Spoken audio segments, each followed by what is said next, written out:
Back when the U.S. was populated by 100 American Indians in 1879, early European leaders tried to convert American Indian culture to European culture.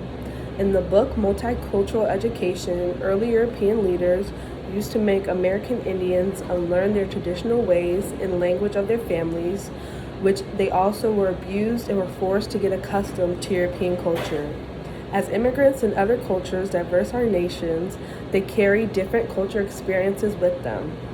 Other racial and ethnic groups such as Native Hawaiians, African Americans, and Mexican Americans face many challenges such as racism, discrimination, which tried to hide their culture.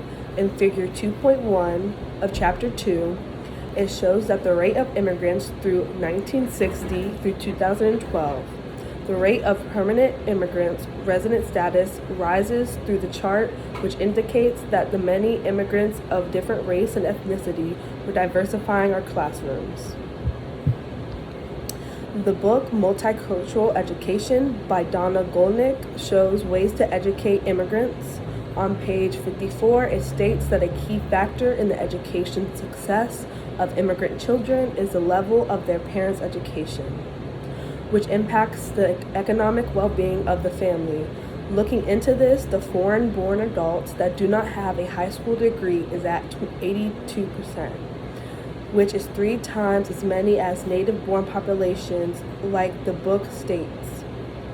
It is important to embrace student culture within the classroom, but it is proven by the U.S. Census Bureau that speaking English well improves students' chances of academic success in U.S. schools, as in 1 in 5 of the U.S. population speaks a language other than English at home.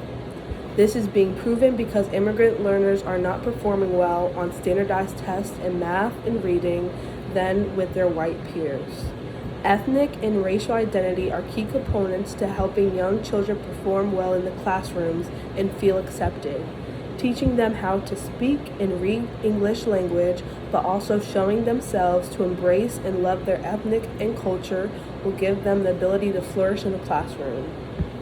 This has been a battle for African Americans as they fought for equal education during the Civil Rights Movement, such as the Brown versus Board of Education.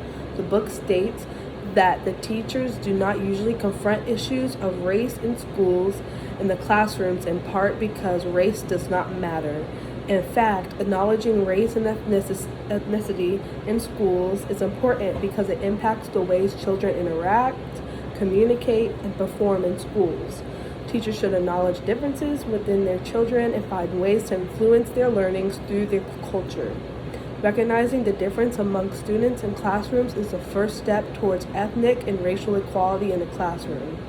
It is a teacher's job to make the classroom environment friendly and welcoming so that their students feel like they belong. Teachers cannot neglect or provide unequal services to the students due to their ethnic background. Thank you.